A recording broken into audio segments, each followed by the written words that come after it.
two main cognitive development theorists are Jean Piaget and Lev Vygotsky. Piaget was a strong believer in children actively exploring to develop their creative and innovative young minds. He was really focused on the development stages of a child rather than the learning. His studies led him to develop what is known as Piaget's cognitive theory.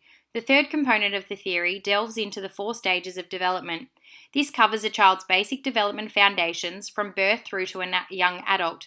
It consists of 4 stages where the child develops from only knowing what they can see, touch, and hear to the final stage where a child develops their understanding and can use abstract thinking. Piaget maintained throughout his work that development grew from independent exploration, where children construct knowledge of their own. Ultimately, Piaget's thoughts were that children learn best by doing and actively exploring individually. While Piaget's notion was that development must come before learning, Vygotsky's theory was that social learning precedes development. Vygotsky was of the belief that social interaction was of vital importance in the development of cognition. This social interaction theory covers the importance of a child's learning to grow and develop from social interaction with a skillful tutor. This involves the tutor showing and explaining in order to aid learning, with the tutor then slowly removing him or herself as the child develops and can work more independently. Vygotsky strongly claimed that cognitive development stemmed from these social interactions and working within a child's zone of proximal development. The ZPD was created by Vygotsky to further develop Piaget's theory of children being lone learners. It was formed around the difference between what a learner can do without help and what they can do with help. Basically, when faced with a task, the child will focus their attention on the components of the task they know how to do, and the remainder of the components can be learnt with the assistance and encouragement from a knowledgeable person. 2 key moral development theorists are Jean Piaget and Lawrence Kohlberg. Piaget talked about the development of moral judgment in children and broke it down into 2 phases. The first phase is known as heteronymous, where children aged 0 to 10 years are subject to external law or rules implemented by what the child views as authority figures, such as teachers or parents. Children think that rules are absolute and they tend to focus on the consequence of an action rather than the intent of an action. The second phase is autonomous, where now the rules are changeable and things may not be black and white. Children aged above the age of 10 no longer need others to tell them what is right, wrong, or morally correct, as they have an internal sense of these matters. The transition occurs through 3 moral stages: pre-moral, moral realism, and moral relativism, which begins with the child not thinking about right or wrong and developing through the stages to end with an understanding that rules are subject to change and punishment does not always come from a wrongdoing.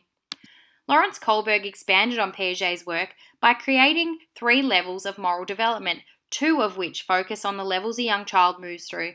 Level 1, pre-conventional morality, is a self-focused level incorporating children aged up to 10 years.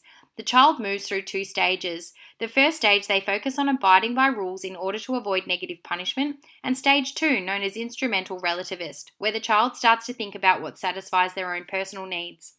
Level 2, conventional reality, is the meeting expectations level, typically seen from ages 9 and up. In this level, stage 3 relates to the child's need to be recognised as a good girl or nice boy and meeting the expectations of those in their immediate social circle, such as parents, teachers, and peers. Stage 4 is all about law and order, so not only meeting the expectations of the child's immediate circle, but that of the broader community. Kohlberg believed that not many individuals expand beyond this stage. It is important for teachers to have an understanding of cognitive and moral development in order to assess their students' capabilities. It is about finding students' cognitive boundaries and trying to teach just beyond that to further their knowledge. The core notion of both cognitive and moral development is that children develop skills and abilities at more or less predictable sequences. While not all children develop at the same rate, they will all pass through common phases of cognitive and moral development. Knowing these different theories and phases can help a teacher identify if a child is developing at a different rate to their peers, and therefore help find a solution for that child to assist them in reaching their full potential. Knowing these theories will help immensely in the classroom, particularly when applied to each of the phases of the teaching cycle. Identifying needs through classroom observations allows a teacher to assess where a child sits in Piaget's cognitive stages and their moral capabilities such as sharing or their social awareness. They then plan and design the learning with a variety of theories and desired outcomes in mind, facilitating the activities on an individual basis or in a group setting, which allows more advanced students in a group to help the less advanced students operate within their zone of proximal development. Evaluation is required to see if the desired outcomes were met, and then revising the lesson and implementing the changes. Making phonics fun, a cognitive learning activity for children in prep aged 4 to 6 years. The children practice following directions, working independently to find the correct answer, and also further develop their fine motor skills. This activity targets Piaget's theory of cognitive development stage 2, pre-operational, where understanding comes from language and images. The activity focuses on the phonetics of the letters T and S. Students practice saying the letters and then allocate a colour to the image associated with that beginning letter. One of the images pushes the cognitive learning a little further, as in this example it is a ship which phonetically sounds different to the other S words. An activity to teach moral behaviour in the classroom to students in prep aged 4 to 6 is to read the storybook The Boy Who Cried Wolf. This book is suitable across both stages in level 1 of Kohlberg's theory. At the end of the lesson, we create a list of things the boy did wrong and what we learnt.